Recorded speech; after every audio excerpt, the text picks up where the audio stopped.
Hello everyone, welcome back to my platform. I want to appreciate every one of you that is always here with me. I guess you are doing great, and welcome to today's tutorials. Today I'll be using the normal Gele. I don't really know if this is the Gele that is called Sego. I don't know if this is it, but the measurement of this Gele is by width 1 yard, and then by length 2 yards, that is 36 or 35 by 72, so 2 yards.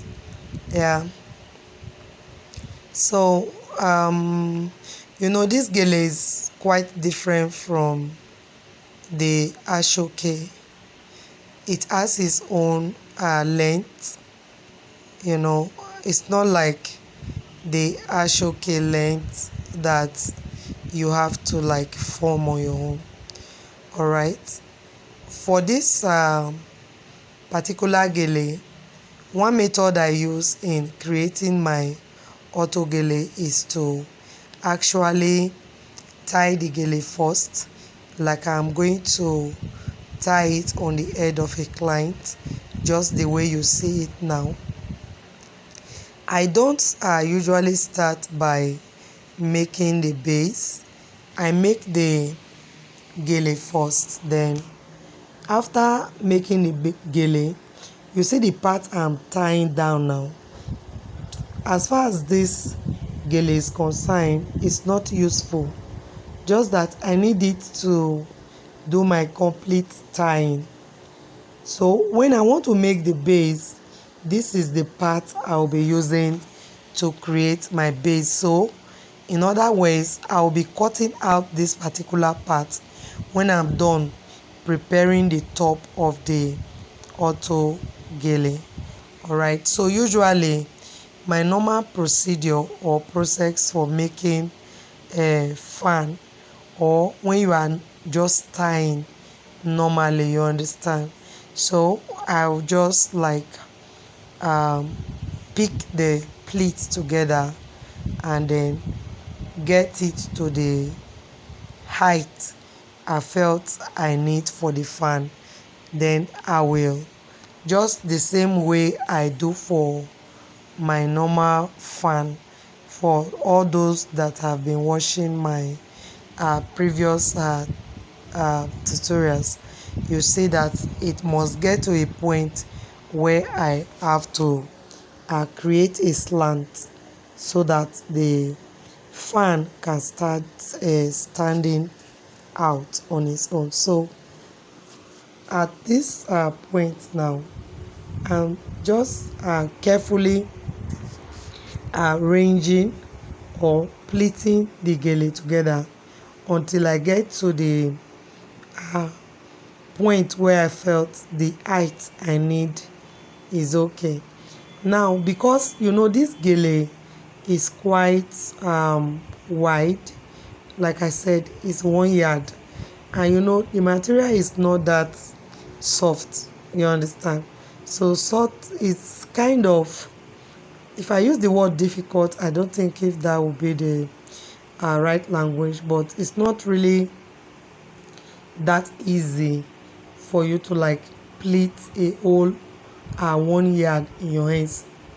At a point, your hands might just look like it's weak, you are tired and all of that. But for the purpose of what you have in mind to achieve, you need to really like give it some kind of you need to give it a lot of patience.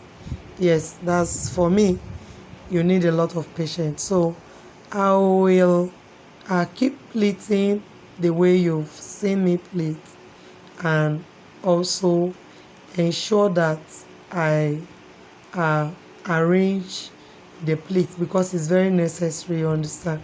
It's not just enough to pleat, but pleat and arrange what you are doing. So I have created that slant that I need. So I will continue folding out uh, the fan, or should I, yeah, I'll continue folding out the fan.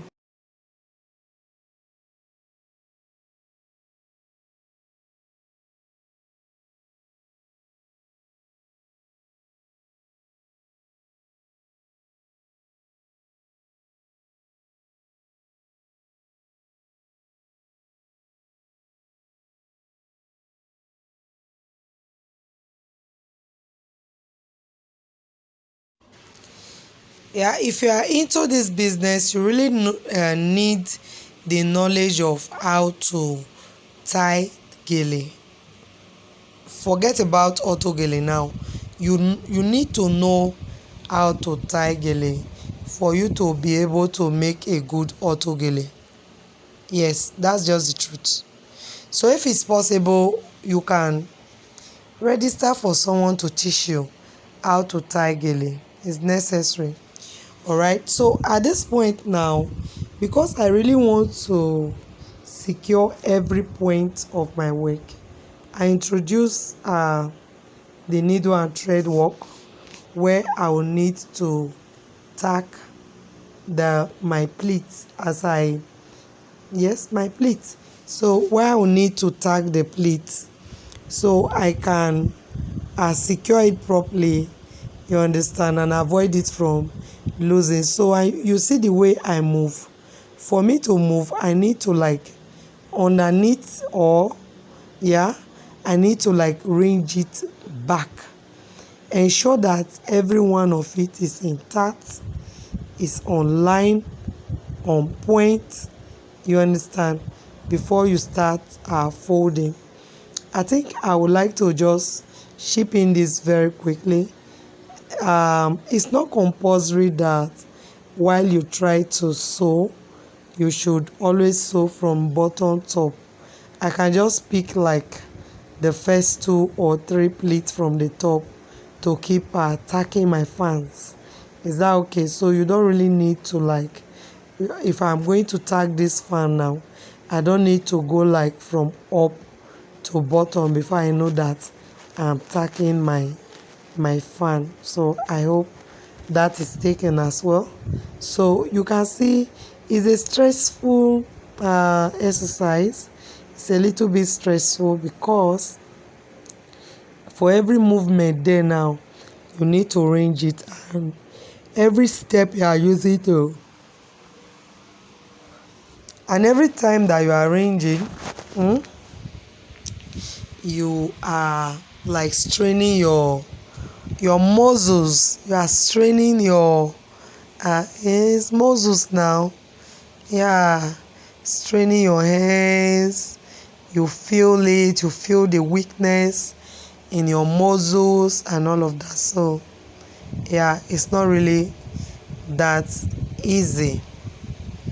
All right. So, but you really need care in what you are doing. So I encourage you to just keep watching, and don't forget, if you have any question, drop it on the comment box.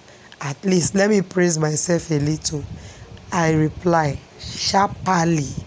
I reply, except I don't really have what to say instantly. If not, I reply. Or if I don't reply your message in time, just know that I have not seen it. Once I see it, I must reply. Yeah. So please just watch and drop your comments. And if you are yet to subscribe to this channel, also do so. God bless you.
Okay, so to remove the gele from the top, I'll first of all, since I have secured every part that I need to secure, I'm going to loosen the back where I tie, because if I cut it directly from that part there now, the gele might become too small. The edge, that is the ending, will not fall well. The arrangement at the end will not fall well, and I always like it to spread well to the neck. So for me to achieve that, I'm going to loosen the gele now. When I loosen it, I will go back underneath to rearrange the flow of the fan towards the neck before I will secure it and then cut it off. So that's just what I want you to watch as I go through that process now.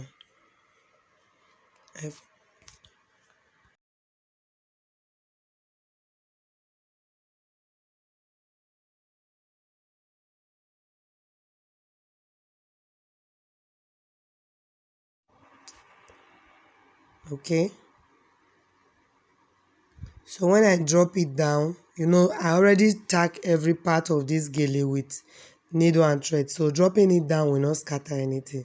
So when I lose that part, I'll come back and start to arrange the bottom part you are seeing now, so that the pleat in that place will be extended towards the neck and it will be smooth. If you cut it before you lose, the the the pleat towards the neck might just be too short, and the flow, you might not really like the flow, it might not look too professional. So you need to lose and then rearrange it, and that's what I am doing. Just lose and pick the pleat back. All I need to do is just pick the pleat back and then move my hands towards the neck, you understand? Because when I tied before, it wasn't going to drop as much as it will drop now that I loosen and start to rearrange. So you can see what I'm talking about. You can see what I've been able to achieve doing that. You see the flow went down to the neck and the rest on the neck. So at that point, I'll just use my needle and thread to secure that part. I'll just use my needle and thread to secure that part, and then I can cut it off from that part. And like I said before, it is that part that I tied to the hair, which I just lose now, that I'll be using to create my base. So I did not create the base from beginning. I used that part. So this is the base that I have created, and you can see I have enough pleat there because of the length of the tie. So I have enough pleat to play with. And then the next thing I'll do is I'm going to be fixing the tie. I will attach the tie to the base. So what I want to show you is that from one end of the belt, one belt, to the second edge of the base should be at least 22, but what I have there is about 25, which is very okay, so that you don't calculate the second belt. So this is the gele that I have prepared before. It's time for me to just fix it to the base, and to do that I'll rest the base on my leg, and because I need it to be smooth, I need to smoothen it, so I need my leg to fix it. So when I rest it on my leg, I start from where I feel the flow should start from, and then I start using my needle and thread to sew it down. So, and again, I'm not going to sew it on a straight line. That's one mistake most people that make auto gele, that prepare auto gele, usually make. It is not right to face it on a straight line. That is, don't just pick a pleat and walk straight on that pleat. It does not go that way. You have to face it like a C form. C, A, B, C, C. You know, C is curved like half moon, you understand? So when you start from a very low part of the plate, you need to accelerate. You keep climbing as you go, as you tack it, you keep climbing. Then when you get to the midpoint, after the midpoint, you begin to descend again. That is, begin to go down until the last part you will fix will almost be like the first part you started with, you understand? So that's how they fix the base to the, that's how they fix the top, which is the gele you've prepared, to the base. And now if you look at the part I secured there with needle and thread, I left a opening in that part because I actually want to belt that place. I do not want to leave it the way it is. And for the belt to pass through that place, I don't need to tack that particular place down. So because of that, I gave a little space where I can easily pass the belt through, and then it will make that part to be neat, and again it will act as a way of style on it again. So that's just it. That's just it. I'm done securing the top of the gele to the base. I'm done with that now. So I will go about cutting out the excess part from the end. I'll cut out the excess part. So to cut out the excess part, I'm going to measure 1 inch from the part that I tack. That is that part I secured now, so that this style will not lose. I will just measure 1 inch from the thread line there and then cut it off. If you use more than 1 inch, it might be difficult to tie the gele behind. That is, if what you keep under the handle is too big, it might just be difficult to tie. So just 1 inch is perfect. If you can even go below 1 inch, it's not bad. I don't know, but I don't go above 1 inch. So that's just it. The next thing I'll do is to belt the part I told you, after which I will attach the handle. So I'm just creating the belt. All you need is just a little piece of the tie. Just cut it into a rectangular form and then fold it, and that's all. You just fold it and then use it to belt it. So after belting, just use your needle and thread to secure it behind. I know some people use hot glue directly, but for me, I like using my needle and thread to secure it. In that way, I know that it's properly secured. So this is how the belt will look. You see, it has added a beauty to the attire again. So that is all for today's class. Do have a nice day. I'll see you